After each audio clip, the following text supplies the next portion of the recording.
कि जहां भी राम कथा होती है वहां हनुमान जी सदा उपस्थित होते हैं।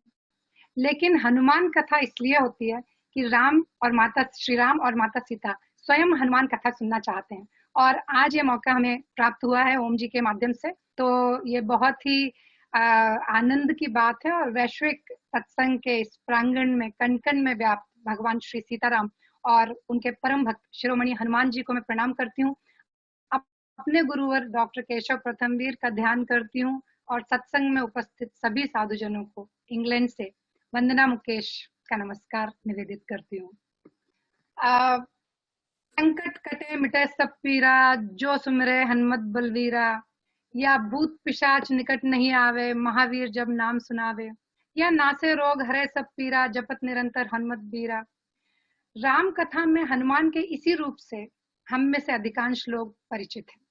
जब भी हमारे ऊपर किसी प्रकार का संकट आता है, तो हमारे संस्कारों के कारण उपरोक्त चौपाइयां स्वतः ही हमारे मुंह से निकलने लगती हैं, और हमारे हनुमान जी झट आकर हमें अपने कंधों पर बैठा लेते हैं, और इष्ट श्री राम जी की कृपा से हमें अपने कठिन समय से बाहर निकाल देते हैं। इसका अनुभव भारतीय मूल के हम सभी लोगों ने कभी ना कभी अपने जीवन काल में अवश्य किया ही होगा। हनुमान जी ऐसे भक्त हैं, जो ऐसे समर्पित सेवक हैं, जो भक्त की समस्याओं को स्वयं ही सुलझा देते हैं, प्रभु को कष्ट भी नहीं देते। जब हनुमान जी पर कुछ बात करने की बात आती है, तो लगता है कि अपनी अल्पज्ञता में हनुमान जी की विशालता को किस तरह समाहित किया जा सकता है, किस तरह व्याख्यायित किया जा सकता है। किंतु साथ ही हमारी सांसों, हमारे संस्कारों और हमारे जीवन में बसे हनुमान जी के विषय में सब कुछ कह सकने का साहस भी उन्हीं हनुमान जी की कृपा के कारण शायद संभव हो रहा है। तो वरना तो कितने सालों तक हनुमान जी की पूजा महिला होने के कारण निषेध थी। तो ये समझिए कि हनुमान चालीसा भी युवा होने के बाद ही सीखा, और वो एक विद्रोह में सीखा। तो जब भी मैं हनुमान जी के विषय में सोचती हूँ, तो कभी तो मुझे हनुमान जी याद आते हैं मुरारी बापू की व्याख्या के, कि हनुमान के अर्थ को यदि देखें तो हनु का अर्थ होता है चुबुक या ठोड़ी। तो जो व्यक्ति या ऐसा व्यक्ति जो संसार में रहते चुबुक तक संसार में डूबा रहकर भी अनासक्त है, संसार से विरत है, वो हनुमान है। वो हनुमान है जिसके पास श्री है, जिसके पास गति है, जो साक्षात भक्ति का स्वरूप है। कभी सोचती हूँ तो हनुमान मुझे विनोबा भावे की सेना के एक सशक्त कार्यकर्ता के रूप में नजर आते हैं, तो कभी गांधी जी के बंदर याद हो आते हैं, लेकिन एक अलग रूप में, कि गांधी जी कहते हैं बुरा मत देखो, बुरा मत बोलो, बुरा मत सुनो। मैं देखती हूँ कि हनुमान जी में ये तीनों बंदर समाहित हैं, लेकिन सकारात्मक रूप में।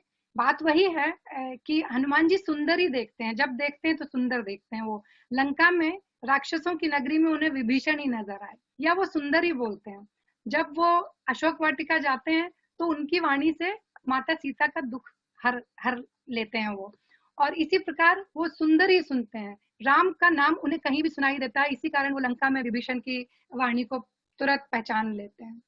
तो हनुमान कौन है, ये जब ये प्रश्न हमारे सामने जब ओम जी ने रखा, तो मैं सोच रही थी कि आज हम इतने तर्क और विज्ञान के युग में जी रहे हैं कि हमारे अंदर भाव का गहरा अभाव होता जा रहा है।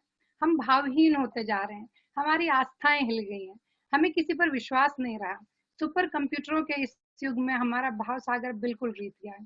तो हनुमान जी के चरित्र के जिन आयामों पर मैं अपनी अल्पमति से थोड़ी बहुत चर्चा करना चाहूंगी, उनको पहले मैं आप बिंदुओं के तौर पर बता देती हूँ, फिर संक्षिप्त में थोड़ी सी उन पर बातचीत करूंगी। सबसे पहली बात हनुमान जी की भाव संपन्नता। दूसरी बात है ज्ञान गुण सागर, विद्यावान और विनम्र हनुमान। तीसरी बात है लक्ष्य केंद्रित हनुमान। चौथी बात है अतुलित बलधाम हनुमान। और पांचवी और अंतिम बात है भक्ति शिरोमणि हनुमान। तो मेरी दृष्टि में हनुमान का चरित्र हमें भाव संपन्न करता है, भक्ति में तर्क का स्थान नहीं होता। हनुमान अपने स्वामी श्री राम और उनकी पत्नी श्री माता सीता की प्रति उनकी जो भक्ति है, वो भक्ति की पराकाष्ठा है, जहां बस भक्ति, प्रेम, निष्ठा और समर्पण है। उन्होंने अपने आप को पूरी तरह से राम कृपा के भरोसे छोड़ दिया। लेकिन इसका अर्थ ये नहीं है कि वो हमें अकर्मण्यता का पाठ पढ़ा रहे हैं कि भाई राम भरोसे है सब कुछ, हम तो बैठे हुए हैं। नहीं, बिल्कुल नहीं। हनुमान बल बल बुद्धि विद्या का आगार है और ज्ञानियों में अग्रगण्य है, सकल गुण निधान है, अतुलित बल के स्वामी हैं, महावीर हैं, लेकिन इन सब गुणों के साथ साथ वे अत्यंत विनम्र हैं, भाव संपदा से लबालब। श्री राम के प्रति उनका जो समर्पण भाव है वह अतुलनीय है। मैं यह सोचने के लिए बाध्य हुई कि क्या हम अपने जीवन में, इस जीवन में किसी किसी के भी प्रति हमारा इतना समर्पित भाव है क्या? यदि उदाहरण के तौर पर हम, हमारे माता पिता यदि हमें कह दें कि तुम्हें अपनी संपत्ति सारी अपने छोटे भाई बहन या किसी अमुक अमुक व्यक्ति के नाम कर देनी है, तो क्या हमारा उनके प्रति ऐसा समर्पण भाव है कि हम बिना प्रश्न किए जैसा उन्होंने कहा है कर देंगे? नहीं, हमारी आस्थाएं जो है बदल गई हैं, हिल गई हैं, या कुछ भी आप कह सकते हैं। प्रश्न हम सबके विचार के लिए है। अगला अगला मुद्दा आता है ज्ञान गुण सागर, विद्यावान और विनम्र हनुमान का रूप। बचपन में तो हनुमान ने फल समझकर सूर्य को ही निगल लिया। अष्ट सिद्धि और नवनिधियां हैं जिनके पास, ऐसे हनुमान जी जिनके कारण वे अत्यंत बलवान, ज्ञानवान और ऐश्वर्यवान हैं। परिचय जब वो लेने जाते हैं ऋषिमुख पर्वत के नीचे, तो वो ब्राह्मण के रूप में जाते हैं श्री राम का परिचय लेने, और इसी प्रकार जब लंका में भी विभीषण का परिचय लेने जाते हैं तो वे श्री एक ब्राह्मण का रूप रख कर जाते हैं, क्योंकि प्राचीन काल से ही ये कहा गया है कि प्रथम परिचय में अपना वास्तविक परिचय न दिया जाए, किसी व्यक्ति को धीरे धीरे जानना चाहिए। तो ये हम उनसे सीख सकते हैं, और यही हनुमान जी की प्रासंगिकता है कि उन्हें लोग मैनेजमेंट गुरु के रूप में भी देखते हैं, पर उनके व्यक्तित्व का हर आयाम हमें वर्तमान जीवन में कुछ ना कुछ सीखने के लिए प्रेरित करता है। इसी प्रकार जब वो सुरसा, जब समुद्र पार करते हैं तो सुरसा के मुंह के अंदर जाकर उन अपनी बुद्धि बल का परिचय देते हैं, लेकिन फिर विनय पूर्वक उनसे आज्ञा लेकर राम काज के लिए निकल जाते हैं। और किस प्रकार निकलते हैं कि मुंह में मुद्रिका रखते हैं और सागर लांग जाते हैं। रावण को भी वो अपने विनय पूर्ण तर्कों से हिला देते हैं। एक बार तो लंका जला देते हैं अपनी बुद्धिमत्ता के कारण, और श्रेय किसको देते हैं? राम को, श्री राम को, क्योंकि उनका उनके प्रति गहरा समर्पण भाव है। हनुमान जी की दूसरी बात जो मुझे बहुत बार बार मैं सोचती हूँ, और सोचती हूँ कि हम उनका एक भी गुण सीख लें जीवन में तो बहुत हमारी समस्याएं हल हो जाएं। हनुमान जी का लक्ष्य केंद्रित होना या एकाग्रचित होना, या यूं कहिए कि हनुमान जी बहुत फोकस्ड है।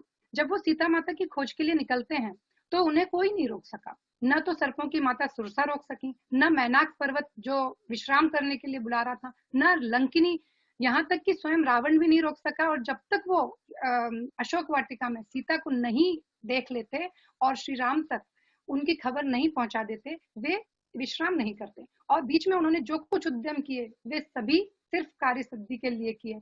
तो हमें हनुमान जी की एकाग्रता और लक्ष्य के प्रति जो उनका केंद्रित भाव था वो हमें प्रेरित करता है कि हम अपने लक्ष्य की पूर्ति के लिए किस तरह आगे बढ़ सकते हैं। हम सभी जानते हैं कि हनुमान जी अतुलित बल के आगार हैं, निधान हैं, धाम हैं, और असीम ऊर्जा और सक्रियता का भंडार है। सुग्रीव के कहने पर वे जब ब्राह्मण के रूप में राम और लक्ष्मण का परिचय पूछने जाते हैं तो उसका वो सुग्रीव को प्रश्न नहीं करते और वो जाते हैं, क्योंकि वो जानते हैं कि सुग्रीव भयभीत हैं बाली के कारण। तो उन्होंने बिल्कुल भी प्रश्न नहीं किया, वे स्वयं को आगे कर देते हैं। इसी प्रकार जब जामवंत उनसे प्रस्ताव रखते हैं कि तुम जा सकते हो, तो वो बिना नानुकुर किए सीता की खोज में आगे चल देते हैं। माने एक्शन विदाउट डिले उनकी सक्सेस का सीक्रेट है, या आप उसे कहिए कि उनकी सफलता का गुर जो है वो। तो उनमें पहल करने की क्षमता है, वो इनिशिएटिव ले सकते हैं, वो लीडर, वो आपको आगे बढ़ा सकते हैं। किसी कठिन काम की पहल करना गहरे आत्मबल का प्रतीक है, और उस आत्मबल, उस ऊर्जा और उस सक्रियता से हनुमान जी भरपूर हैं। आज के युग में मनुष्य में सात्विक ऊर्जा का अभाव है। भौतिक सुख सुविधाओं ने हमें ऊर्जा से दूर कर दिया है। हमारी जीवन शैली आलस्यपूर्ण है। रिमोट के खटके से हमें काम करने की आदत हो गई है। ब्रह्म मुहूर्त की बात तो हम छोड़ ही दें, हमें पता ही नहीं है कि क्या ब्रह्म मुहूर्त होता है। हमारी जीवन शैली में देर से उठना शुमार हो गया है। मुझे अपने बचपन की एक बात याद आती है कि जब हम सुबह उठते थे तो 5 साढ़े 5 बजे से मेरे पापा भजन रेडियो पर बड़ी जोर जोर से लगवा देते थे, तो मजबूरन उठना पड़ता था। लेकिन बचपन की नींद कभी सो भी जाते थे तो 7 बजे के बाद यदि उठते तो बहाने बना के उठते थे कि नहीं वो आज इसलिए नहीं उठ पाए, ये हो गया। बड़े अपने संकोच में रहते थे कि हम इतना देर से क्यों उठे। लेकिन आजकल मैंने देखा है कि यदि बच्चे, और इसमें भारत और विदेश में कोई अंतर नहीं, बल्कि भारत में बच्चे ज्यादा देर से उठते हैं। मैंने देखा कि मेरा किसी के प्रति कोई ये नहीं है, लेकिन भारत हो या विश्व में कहीं भी हो, हमारी देर से उठना हमारे जीवन शैली का एक हिस्सा बन गया है। तो बच्चे बड़े क्या 10 11 12 और कई जगहों पर मैंने 2 2 बजे तक लोगों को सुबह का उठना देखा है, क्योंकि रात को वो निशाचरों की तरह जागते हैं तो मजबूरन फिर दिन में सोना ही पड़ता है। और फिर उसके बाद अपने गलत को सही ठहराने में सारा श्रम और शक्ति खर्च कर देते हैं आजकल लोग।